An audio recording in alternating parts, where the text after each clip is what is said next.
بسم اللہ الرحمن الرحیم۔ میں ہوں عزیر احمد خان اور آپ دیکھ رہے ہیں ابلاغ ٹی وی۔ ہمیں رب ذوالجلال والاکرام کی ذات سے پوری امید ہے کہ آپ اور آپ کے اہل خانہ صحت یاب ہوں گے اور اللہ تعالیٰ آپ کو مزید خوشیاں نصیب عطا فرمائے۔ اس سے گزشتہ ویلاگ میں ہم نے آپ کو بتایا تھا کہ سیٹ ملازمین کے فیصلے کے حوالے سے کیا کیا احتیاطی تدابیر آپ کو اپنانا چاہیے۔ اب ان کی ہیئرنگ ہوئی، 5 رکنی لارجر بینچ نے اس میں ہیئرنگ کی، جس میں مختلف ملازمین تھے جو 2009 اور 10 میں جنہیں بیک جنبش قلم فارغ کر دیا گیا تھا۔ اس جج ریٹائر ہو رہے تھے اور چند گھنٹے پہلے انہوں نے فیصلہ سنا دیا اور 16,000 خاندان جو تھے وہ سڑکوں پر آن پہنچے۔ اس میں سوئی گیس کے ملازمین ہیں، اس میں انٹیلیجنس بیورو کے بھی ہیں اور اس میں قوم کے معلم، استاد، اساتذہ بھی شامل ہیں۔ یہ فیصلہ آ گیا۔ اب ان لوگوں کا کیا قصور تھا جو 2009 اور 10 سے اپنے جابز کر رہے تھے؟ ان کے سارے معاملات زندگی چل رہے تھے، بچے تعلیم حاصل کر رہے تھے، گھروں میں رہ رہے تھے، اور سب سے اہم ترین بات یہ ہے کہ ان 10 سے 11 سالوں کے دوران متعدد ملازمین ایسے بھی ہیں جو ریٹائرمنٹ لے کر چلے گئے اور وہ اپنے پینشن بھی لے رہے ہیں۔ اب جو موجود ملازمین ہیں ان کے ساتھ اس طرح کا فیصلہ، بہرحال حکومت ملک کی ایک اعلیٰ عدلیہ نے فیصلہ دیا ہے، اس پر پھر لوگ نظر ثانی کی اپیل میں یہ لوگ چلے گئے۔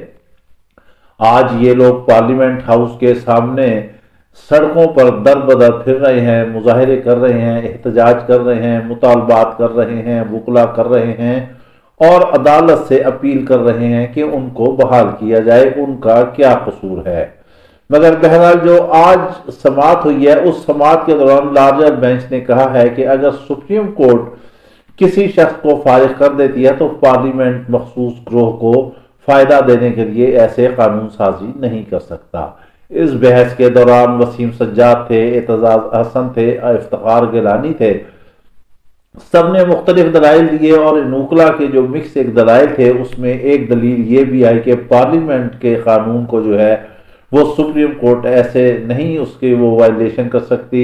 پارلیمنٹ جو ہے وہ سپریم ادارہ ہے، جس پر سپریم کورٹ نے کہا کہ پارلیمنٹ جو ہے وہ سپریم کورٹ کے کسی فیصلے کو سیٹ اسائیڈ نہیں کر سکتی، جس پر وکیل نے کہا کہ نہیں ایسے ہو سکتا ہے۔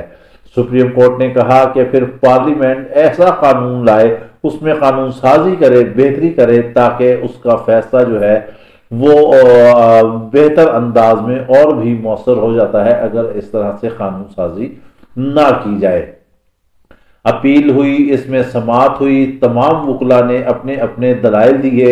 ملازمین پر امید تھے اور انہیں خدا کی ذات سے بہت زیادہ امید تھی، مگر ابھی ہم یہ بتاتے ہیں کہ ان کے صبر کا امتحان ختم نہیں ہوا۔ جیسے کہ ہم نے گزشتہ ویلاگ میں آپ سے عرض کی تھی کہ 3-4 ہیئرنگ ہوں گی۔ بہرحال جو آج سپریم کورٹ کا موڈ تھا، جو ججز کے ریمارکس تھے وہ بتا رہے تھے کہ اگر وہ اپنا ہی فیصلہ کیسے اور کیوں کر مسترد کر سکتے ہیں، اس میں جو ہے یا کیسے کوئی سٹے دے سکتے ہیں یا مسترد کر سکتے ہیں، ایسا کوئی فی الحال کوئی نقطہ نظر نہیں آ رہا۔ ابھی پھر دوبارہ جو ہے اس کی سماعت ہوگی، انہوں نے سماعت جو ہے ملتوی کر دی ہے، سب کے دلیلیں سنی ہیں۔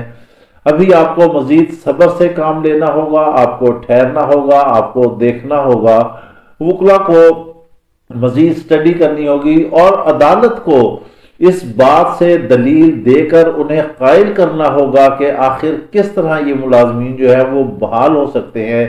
ان کا سیرا ایکٹ ہے، 2009 میں ہے، 2010 میں ہے، جو لوگ بھی ہیں جن کو بھی فارغ کیا گیا ہے آخر ان کا تو کوئی قصور نہیں ہے، وہ بے روزگار ہیں، ان کے گھروں کے چولہے ٹھنڈے پڑ گئے ہیں، 4 مہینے ہو گئے ہیں، کوئی بیمار ہے، کسی کی تعلیم کی فیسیں نہیں جا رہی بچوں کی، کسی کے لیے کھانے پینے کا نہیں ہے، کوئی بجلی کے بل نہیں ادا کر سکتا، اور سب ان بیچاروں میں جو اس وقت بے روزگار ہو چکے ہیں 16,000 کے قریب، ان سب نے پیسے اکٹھے کیے اور وکلا کی فیسیں بھر رہے ہیں تاکہ ان کا روزگار جو ہے وہ بحال ہو جائے۔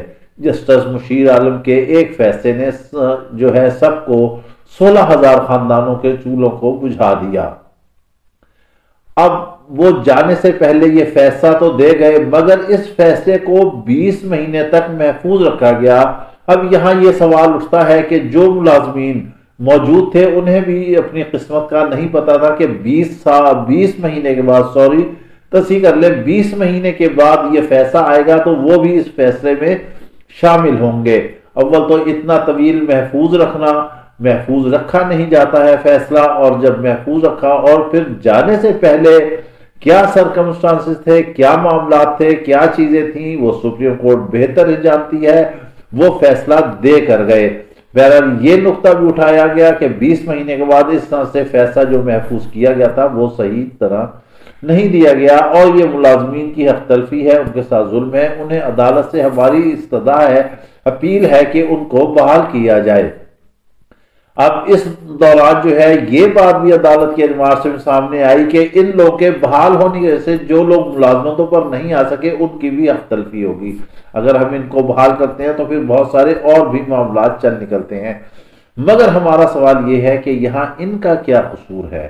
یہ سڑکوں پر ہیں، یہ 10 سال سے اپنی نوکریاں کر رہے تھے، ملازمتیں کر رہے تھے، انہیں بحال کیا گیا۔ اگر پیچھے سے کوئی سیاسی حالات ایسے ہیں یا کس نے سیاسی مخاصمت سے کچھ معاملات کیے ہیں حکومتوں میں، تو یہ پھر ان کا قصور ہے۔ اس میں کتنے لوگ ایسے ہیں جو اس ایکٹ سے ہٹ کے بھی بحال ہوئے ہیں، مگر وہ کہتے ہیں کہ جب وہ چکی چلتی ہے تو سارا جو گیہوں ہے آٹے کے ساتھ وہ سارا جو ہے وہ پس جاتا ہے۔ جو نہیں تھے لوگ انہیں بھی ناکردہ گناہوں کی اس میں انہیں سزا ملی ہے یہاں سے۔ اب اگلی ہیئرنگ ہوگی اور انشاءاللہ آپ امید رکھیں گے آپ لوگ اللہ کی ذات سے اور اس کے محبوب اقدس صلی اللہ علیہ وآلہ وسلم کے صدقے انشاءاللہ تعالی آپ کی ہیئرنگ جو ہے وہ پازیٹیو جائے گی۔ ابھی عدالت سن رہی ہے، 2-3 ہیئرنگ ہوں گی اور وکلا جو ہیں یہ تینوں جو بڑے وکلا ہیں یہ نامور وکلا ہیں، اعتزاز ہیں، وسیم سجاد ہیں، افتخار گرانی ہیں، یہ اپنا ایک نام اور ایک حیثیت رکھتے ہیں۔